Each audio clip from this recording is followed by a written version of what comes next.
We need hugs all the way around. Yes. Come Hi, on in. darling. Hello. Hi. Thank you.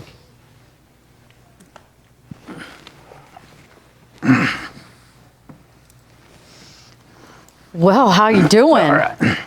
Whew, you've been over there listening to all of this. How you feeling? You've been over there listening to all of this. So, how you doing? You processing all of this? I am. Okay. And thank you. Thank you. And thank you for becoming the men that you've always been to us when we were kids. And I see the similarities with the brothers, you know, and it's beautiful. And I think that's one of the reasons when we first wrote the letter to him that I wrote about my childhood and my life to him, because I wanted him to know that I'm not so different from you. And I worked so hard to get to where I was in my career from nothing, literally from nothing. Ran away when I was, 15, both of us. Like, we came from really extremely humble beginnings, very difficult beginnings. And I felt that they chose this because they saw me as this bank manager living in this house up on a hill, and I was just the means to an end to the money. But they never, and they said some things, not you specifically, but there were things said to me in the house that night that I was just this, spoiled white person and all this stuff. There were a lot of really mean things that were said throughout the hours that we were held hostage that were just, it just dawned on me that they don't know me at all. They know nothing about my story. They know nothing about my past. And I'm more like you than you would ever imagine. We have more in common than you could ever possibly imagine. And I understand more than you could ever possibly imagine. And I wanted you to know that. And I think when it comes to this type of a situation happening and looking at the ripple effect of it, and he's talking about everything to do with this family. I want to get back to the way I was raised, and I was taking care of my siblings, and getting back to a place where we say, what about family? This didn't just happen to him. This didn't just happen to me. This didn't just happen to my girl. This happened to us all. It did. And what happened to our families through this, and specifically your family because of his actions. And you were telling me earlier about how, what you guys thought of me and what you even thought of us after this.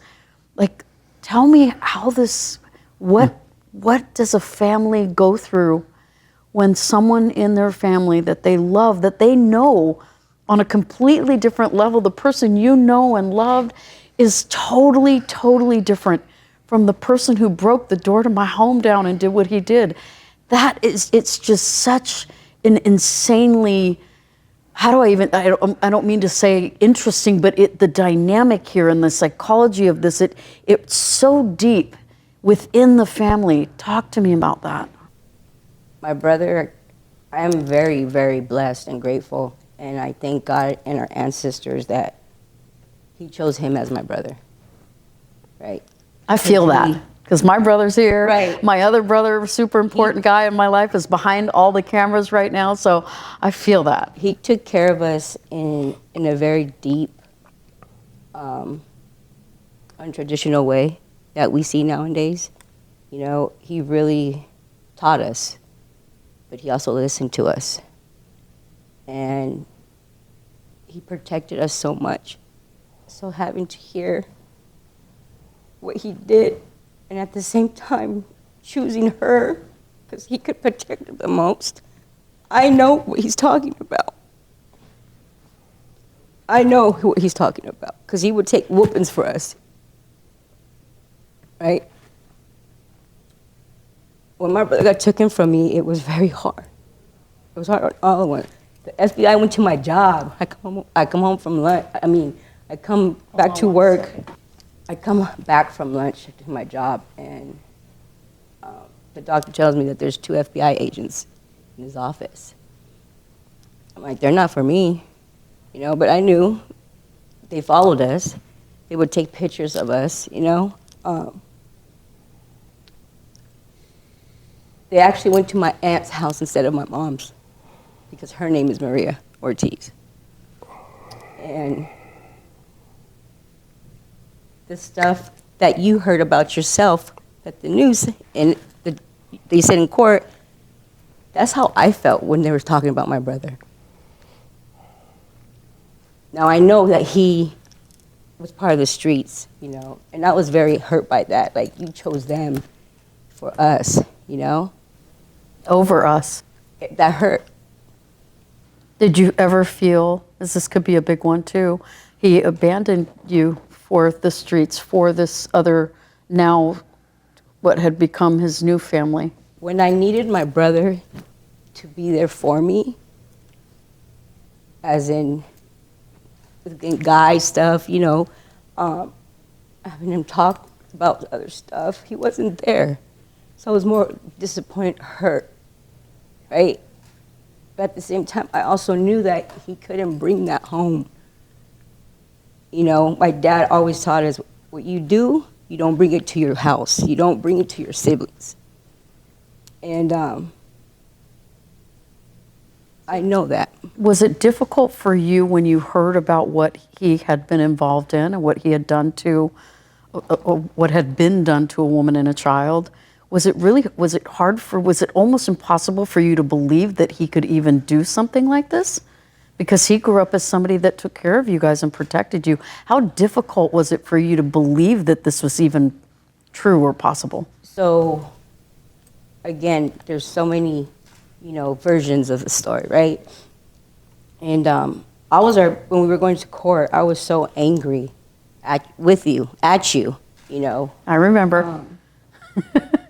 There was a time that I was telling your brother, you went to the bathroom, and my little sister ran after you. Yep. And I went to go get her, and I was just like angry. And I did my own investigation. I had articles. I had boxes of articles of your books, of the news when your daughter was doing the cheer thing. Like, I was following you around, you know. And but there's something in me that I know that it wasn't all that. Because my brother would tell me it's not what it seems like. It's not what it's been said. You know? In which parts? Moving forward, when he got that letter, that's when he was able to tell me about stuff that he did. His part. Oh, His part. Okay, wow. so this brings on a whole new thing. So between the time he actually told you everything, came clean about everything, between the time that this happened and the trial and everything that was being said about me, there was a part of you that believed a lot of those things maybe were true about me until he came clean. Am I hearing you right, or? At the beginning, I felt that you were involved, right? Mm-hmm. You were the girlfriend or something, right? To that extent. When he told me your daughter was involved, because I didn't know at first. Who was That involved? your daughter was there. I didn't know that. Oh, you seriously? No. I might have heard it, but I blocked it. That makes sense. I blocked it. So I did not like you. When I would see your videos, I'm just like, she's just doing it for the money. She's doing it, you know, for it. My mom, she's the one who said, you don't know what moms go through. You met my mom. What a sweet woman. We are who we are because of what she's taught us. She's tough, man. She's gone through it. When you do wrong, Tough lady. you take accountability. Because all you have is your word. And again, back to he did not know me. He did not know me. You did not know that I came from being a runaway. I dropped out of high school. I worked myself tooth and nail to get to where I was. I was a single mother.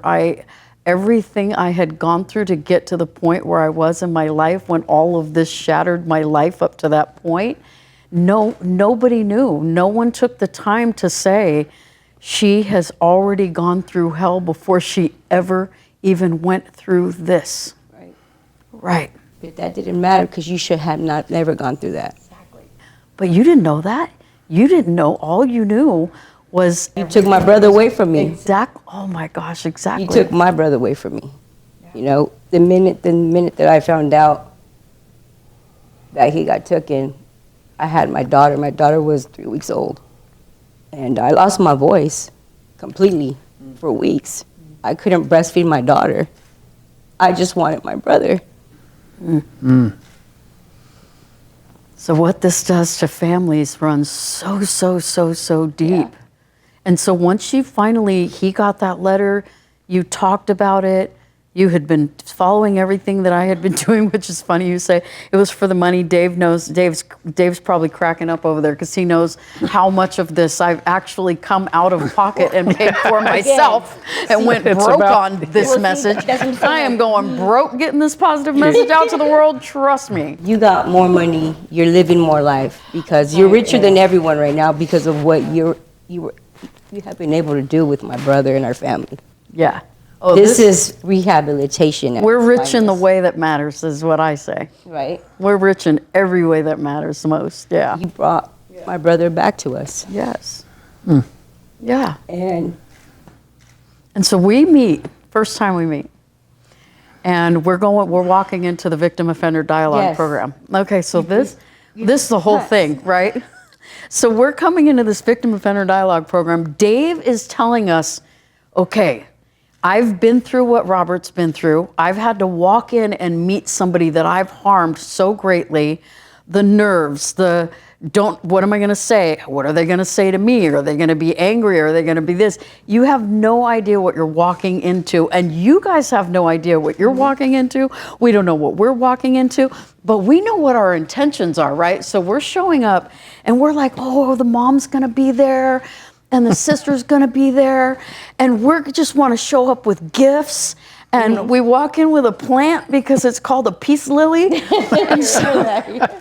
And we want a peace lily in the room because that's our intention for the day, is about peace and growth, and like it's very symbolic, this peace lily. And we thought a really good book for him would be good. So we literally come walking in. I can't even imagine what you guys are thinking. We come into the room carrying gift bags with fluff coming out of it and a plant. Like this is our whole thing. Like we're just coming in just ready to pour out the love, right? And I'm thinking we're going to get up and we walk in the room and Bria's like, I want to walk in first. I want to be the first one to say something because this is me and Robert. Like she's very much like, this is me and Robert. Like he's the one who had his thing with me and I stood up at his parole. She's like very much like, I want to walk in. I want to be the first one to hug him, the first one to talk to him. She was set, right? And we walk in and we're like, oh, they're going to stand up. They just sit there. We're like, oh, what do we do? So what does Dave do? Dave just says, all right, everybody, let's hug it out. And just breaks the ice. Everybody gets up. We hug it out. But what was it like coming to there and before you even met us, like for your mom and for you as a family, you show up as a family. Now we're all coming together. Our families for the very first time are coming together. What did that feel like? What did it feel like when we walked in the room and we sat down and we finally said, this is it. This is it. We've changed each other's lives in ways that are so difficult to even put into words. We've changed each other's lives. And if we look at the ways we've changed each other's lives, I honestly have to say I can't think of one way that we've changed each other's lives in a bad way. We have absolutely elevated each other's lives in the most unbelievable of circumstances, in the most devastating of circumstances. We took that and we have elevated each other's lives. And for me, that's how I look at it. I know that's how Dave looks at it. I know how Bria looks at it.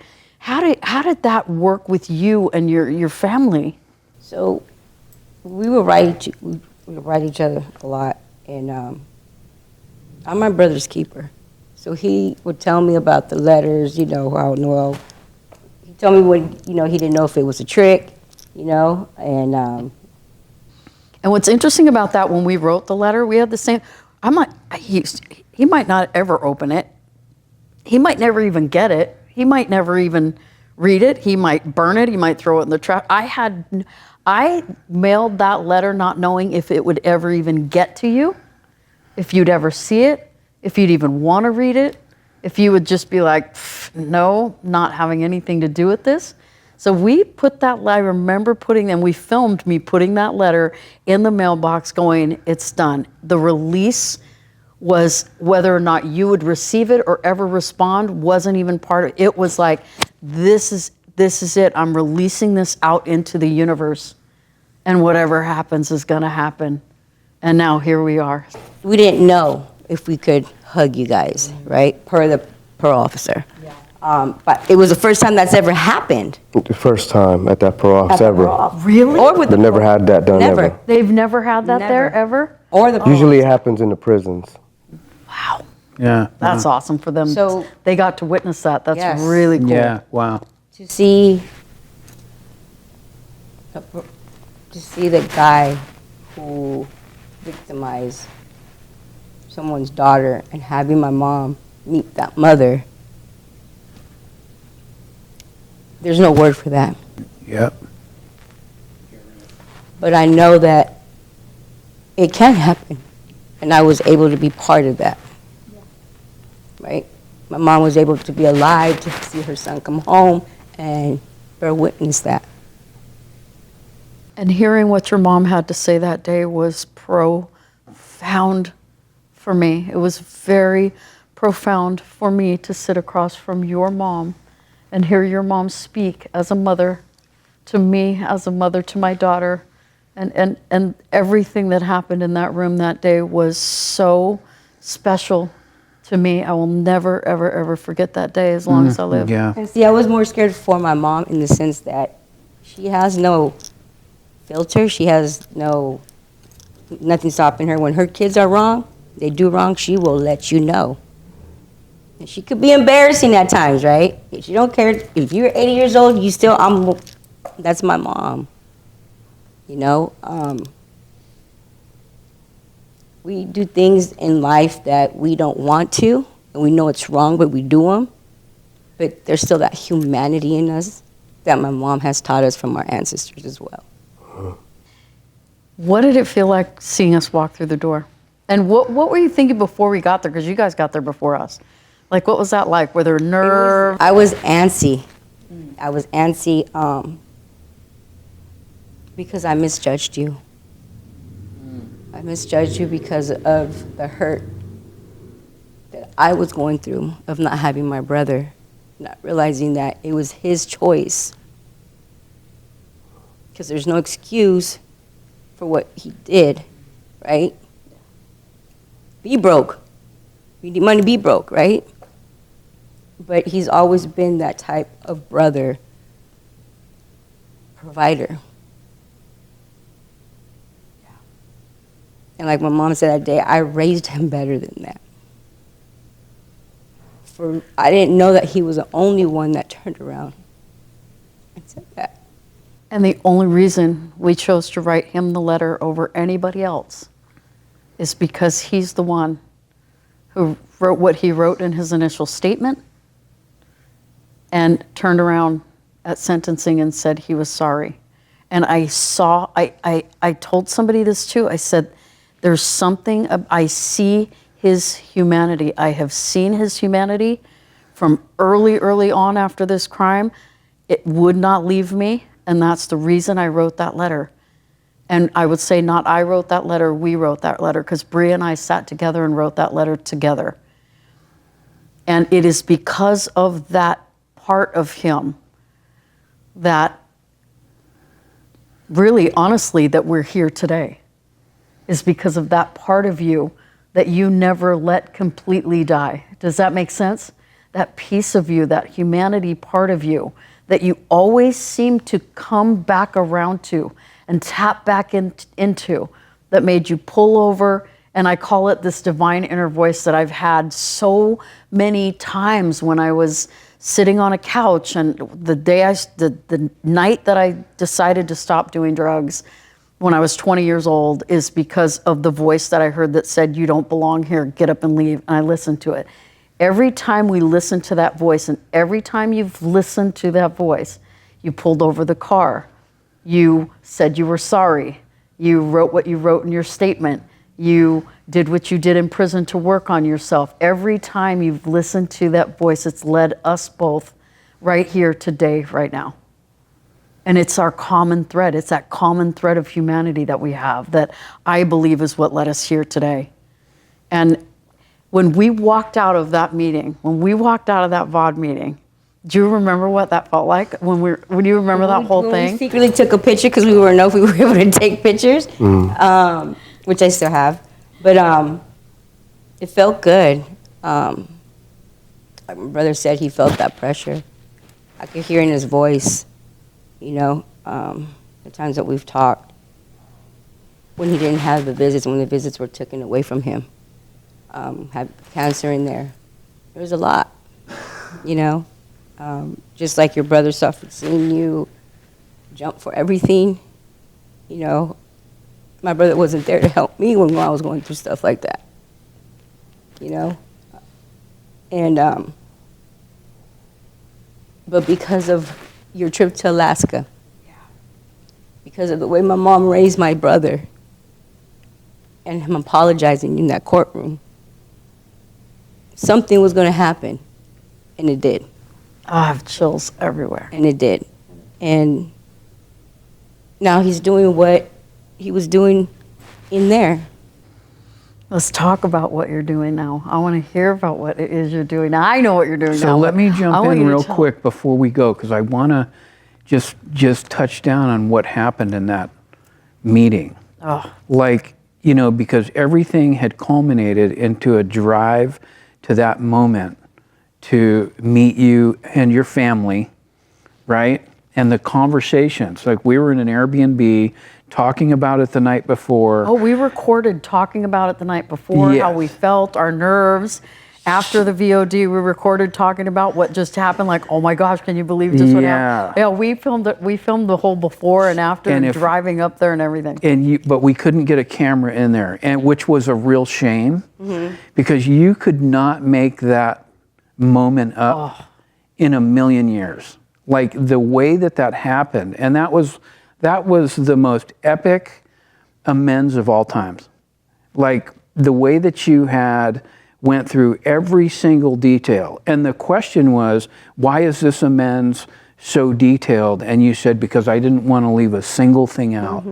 Yep. It was the most epic amends of all time. But on top of that, when we went through the introduction in there and we started by introducing ourselves, and your mom went second, and she said, I just want to apologize to everybody.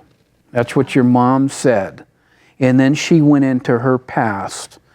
And Michelle and I looked at each other, and that was the very beginning. And everybody from your mom on all the way around the table had a moment of vulnerability where they got to talk about, real life stuff that they've been through, all the way around to Noelle talking about the death of someone on a beach. And it was the most unbelievable moment in time where all of us got to sit. It didn't matter about the crime. It didn't matter who was hurt. It didn't matter. No. It didn't matter. What mattered was that you were there to make an amends, that you made it. You made it. You did all the things that people never make it to get to the victim and go, I'm really sorry. And that was it. You made it. And on top of that, everybody else got to experience that. And that vulnerable moment with everybody was just such a major, massive healing moment for everybody. There was nothing left to do at that point. Once you made the amends, it was like you got to go home and go sleep in your bed for the first time, knowing that you had sat with Bria and did what you had done that day. And she looked at you, and the first thing she said, you remember? Yeah. She said, the first thing I want to say is, how are you? Yeah, it How was, are you doing? For that to be the first thing my girl looks at you and says, I'm like, I nailed this mom thing. I really nailed the mom thing. Yeah. So what a moment, man. That It was, was a just, I just moment. wanted to touch on that. What a moment. that It whole changed thing. everything. You know, it was from that point forward, the communication started And even out in the parking lot. And then you went to the car and you brought us a gift too. And I still have the Jill shells you brought. And it was interesting because my brother Ernie, he's obsessed with shells. I went to Shell Beach in Florida and we collected shells. But there's a thing about shells in my family. So the fact that you showed up and at the end of that in the parking lot and gave us shells that I still have to this day, it just, the entire thing was just so divinely appointed. It was ridiculous. It was just sprinkled with divine dust from start to finish all the way up until right now. Yeah. Amazing. It was amazing. Yes. That happened with the pastor when I, made the amends. It was the same. Yeah, I'd never done anything so scared in my entire life. Nothing even close. I mean, before I got to the restaurant, I pulled over, bawled my eyes out, cried. I mean, it was 20-something years. And when I finally had apologized to him, he said, Dave, there's nothing left to do. And it was that moment, right? The only thing It was that's like left there is was grace. nothing left to do but to go home and go, I get to do whatever I want to do in life, and now to see where you're at and see how you're, in service to others and stuff. It's big. This is huge. Big stuff, man. This is huge, and Oh, this is big. what. look what you've done since you turned it around. The same thing. Huge. This is just massive. There's so same- many families that just in, the collective little like nucleus of a family, 4 people can't sit together, sit down, work out issues that are, in really the big picture mean absolutely nothing. It could be over a debt. It could be over, and we're able to sit down through all of this stuff and love one another. And this is massive, big, huge. This For us to be able to do this. The And I world just needs want to more say of that. this. Yes. The world needs more of this. And the Yeah. fact that you both have come through this and you are now helping, your company is like, gives people coming out of prison and out of drug rehab second chances. You employ people. You are part of Project Heart, helping people, mentoring people, guiding them through their recovery process. And you now are helping to mentor youth boys through an organization to help keep them off the streets, out of gangs, out of trouble. Talk to me about, like, what are you doing now? This is part of it that I've just been so excited. I'm like, when I'm telling people that I'm coming here today to interview, they're like, you should see the text messages I have. Are you sure? Are you kidding? Bring a gun. Like, I mean, people are so crazy. And I'm like, no, you don't understand. I can't wait for people to know you and what you're doing now and the reason why we have this friendship and we all are sort of, I feel like we're all just sort of this, we're family together now. Yeah. Like this event, this catastrophic event brought us together in a way that we could have never, ever, ever imagined. But because we've chosen what we have chosen, because we've chosen to focus on the light and not the dark, on love and not hate, we're here today, and you are doing incredible things now too. So I want to hear about it. Okay, so I've been working with system impacted youth from ages 13 to 26, whether they've been incarcerated themselves, somebody in their family, or any type of trauma like that. And so I specifically work with youngsters that are in middle school, high school, continuation schools, and out of school, and in city college.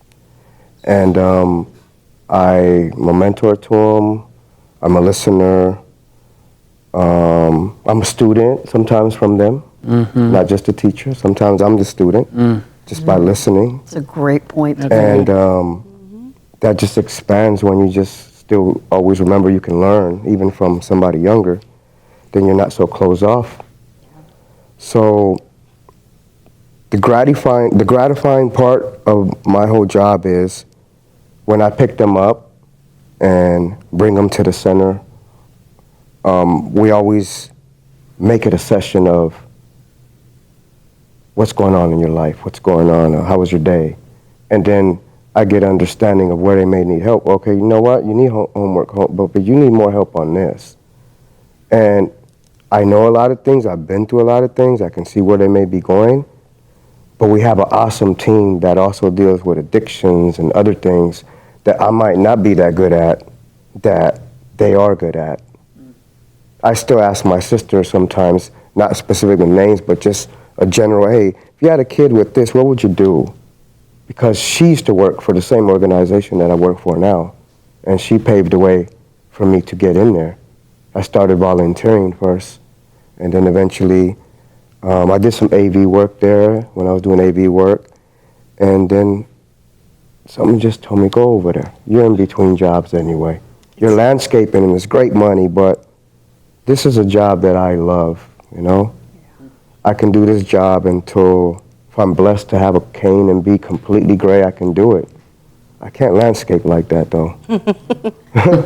You know, it's like a landscape of life, you know, working with these youngsters. So That's a I love great that, analogy. man. That's really cool. yeah, the gratifying Landscaper part is when they reach their of goals. souls. When they really reach their goals that they didn't think that they can make. Or when they're like, hey, man, me and my dad's talking. And, you know, they have a messed up relationship. And I tell them, look, man, my dad always used to tell me, like, this message is going to break me down, too. He used to say, son, you're going to have a book and you're going to have a shovel. You know? Which one you're going to pick? It's going to probably be up here with the book, but, you know. And I picked that shovel so many fucking times that I was so deep in. And I just tell him, man, I'm going to tell you what my dad told me. And you're going to keep picking that shovel. You're going to be far underground, man. And then I give them just an experience or something I've been through or seen in prison that they don't understand and they can't fathom that can happen. And I said, you're not ready for that. Yeah. That's big, man. This is what guys is not telling you guys. So I'm not telling you, don't be a gang member. I'm going to tell you what's going to happen if you continue down that path, though. Yeah. So then, if you still do it and you get stuck, then you know, hey, damn, they told me. I tell them the damage that is caused. Joey just came and was a guest to tell him what that lifestyle can bring you and where he's changed his life and didn't look back. But I kept going. Yeah, wow. So we love the lived experience. She doesn't know it yet, but very soon she's going to be on our boys group to explain to the youngsters how it sent her such a downward spiral of my incarcerations, in plural, and what it caused her to go down, how deep of a factor I was in that downward spiral, and that's the ripple effects that we don't see.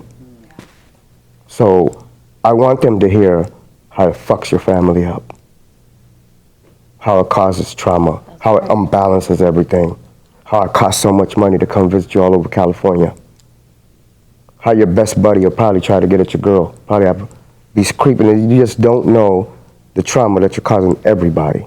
Right.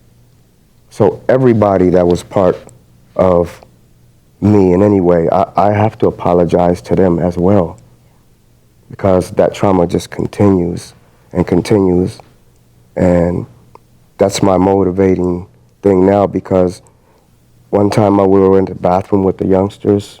We went downtown because they were getting the phone fixed. So I had a few of them with me, and one guy was like, hey, there's a line. I was like, hey, relax. I let him know, hey, man, there's a line. Get behind the line. One guy was already peeing. He said, hey, he's already peeing. Just let him. I talked to him, and he started talking smack. I said, yeah, then some of them, you know, they just do what they want to do and this and that. I said, well, that's what I do.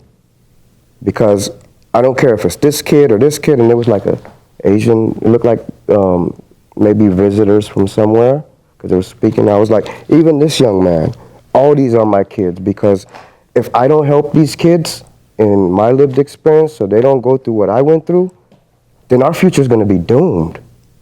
Yeah. So all these kids are our kids. Any way you can contribute, you should be doing it. And that's when I knew, like, this is what I'm supposed to be doing. This is how I give back. This is how I make amends. This is how I make youngsters become responsible and accountable men. That's right. That's a life worth living. And if they fuck it up, then yeah.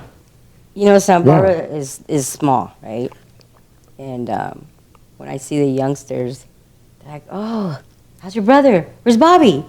For me to hear that he's here, because sometimes it's still like he's here, you know? I believe in not only radical forgiveness, but I believe in radical honesty with yourself. I believe in radical transparency and authenticity 100%. And I think this is a really good place for us to kind of just last words. Dib, what do you want to leave our audience with today? Every person, one thing you would want to leave our audience with today. I'm really impressed by how articulate you are, man. I do it with the help of everything I've been through and everybody in my life. I really am. I'm really impressed by that. Thank you. You know, right down to the detail. Just very, very well spoken. I'm really impressed by this this man. Impressed by you, Dave. Last thing you want to leave everybody with. Don't give up. Don't give up on yourself. Don't give up on the dream. Don't give up on what you feel you need to do. Don't give up on the people you think might give up on you. I'll go last. You. Really? Last thing what keeps coming up for me is something that you said a minute ago, and you were talking about that posture of being closed off. And I talk about this on my podcast. I've said it several times, but I'm going to say it again because it's important here. The reason why this podcast is called Soul Wide Open is because I believe in a posture of being wide open. And you even use this arm gesture. And I call this the posture of embrace. And the fact that we, through all of this, chose to say, how can I embrace everything I can learn? How can I embrace growth? How can I embrace love? How can I embrace the things that really matter and then give that back out to the world? Without that, we wouldn't be here today. And I just want to say, because you were open to receiving that letter, receiving what was written, we were open to receiving what you had. If we could all just stay open and have that posture of embracing and receiving and learning and growing and understanding, and make that the core center of our life, is to want to understand. I just think the world would be a lot better place. So thank you so much for being open, staying open, and just allowing us to, be open to building what we have been able to build through all of this, and continuing to grow this connection, this what I believe is a very, very deep, meaningful, such a significant connection that we have that I cannot even tell you how grateful I am for it. Me too. Well, how am I going to top that? You wanted to go last. That ain't my fault. Well, first I'll get my things that I forgot out the way. The other spiritual group, because I don't want to feel bad, was the Wiccans. Openness, Wiccans, and our Ifa group. And together, we got that spiritual space in San Quentin, right next to the Native Americans, and we shared in our rotation, peacefully. One of my best friends is Wiccan. Trixie. I want to give a shout out to everybody that had a hand in that, and it still continues, because it's such a positive thing. First one in the whole state of California prison system, outside of American. Say that again, it's important. First spiritual grounds built was in San Quentin that is outside of the American Native Americans. Is that the first one in any prison in the country?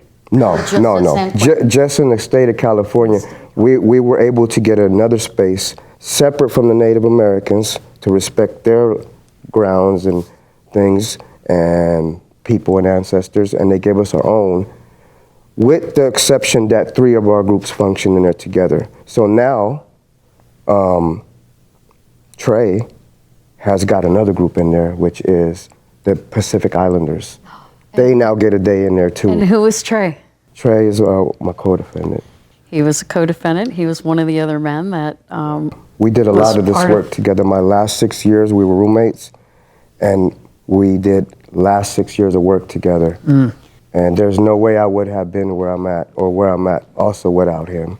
And we keep talking about the ripple effect. Well, the ripple effect of our writing him a letter and him writing us and him going into these spiritual programs led to Trey going into these programs, knowing about our letter, knowing about his letter.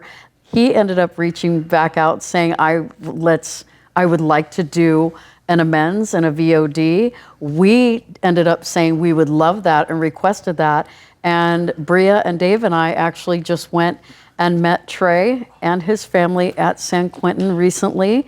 And we are excited to be speaking up on his behalf for release when he comes up for parole in the very near future. That is happening. I cannot wait. Maybe we'll have a sit down with him someday. You never know. Putting it out in the universe right now. But what do you want to close us out with?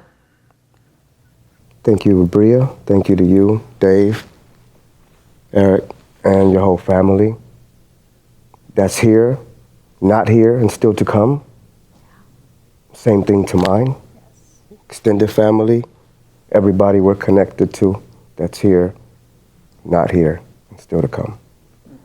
And I want to say just don't give time to the people, places, and things that don't deserve it. And you know, because we have censors that tell us who deserves it. Because what happens is you take that time from people, places, and things that deserve it, and you never get time back. Because every day we wake up, it's a closer day to when we're gonna die. So let's not do tomorrow. If you could do it today, let's do it. Okay. This would be a total. And shout outs to Noel. That's right. This would be a totally different conversation if you had a Dodger hat on. Yeah. Thank goodness you did not show up in a Dodger hat. That's for sure. My whole family are Dodgers fans. I'm not a Dodgers fan, you know what I mean? So. Oh my gosh. Nice work, man. Yeah, this has been. Nice work. This has just been incredible. I just thank you, everybody. Thank you to James over here at Mandala Studios for the space, for allowing us to be here. I appreciate you so much. Thank you, Eric, so much behind the cameras. Thank you, Joey, for showing up and being such a bright light from the moment we stepped out of the car. My goodness. And to everybody that's watching, just thank you so much. We really hope that you walk away from everything that you've heard here, everything that you've learned here. We hope this touches you in a way that makes you understand what it truly, truly means to live your life with your soul wide open, no matter what you have survived. Thank you for being here. If you like the show, if you love everything that we're about, the message that we're sharing with the world, like it, love it, share it, send it to your friends, do all the things. I can't wait to see you on the next one. Thank you again. Take care. Pretty soon you have more guests trying to do VODs here. Love. And we're it.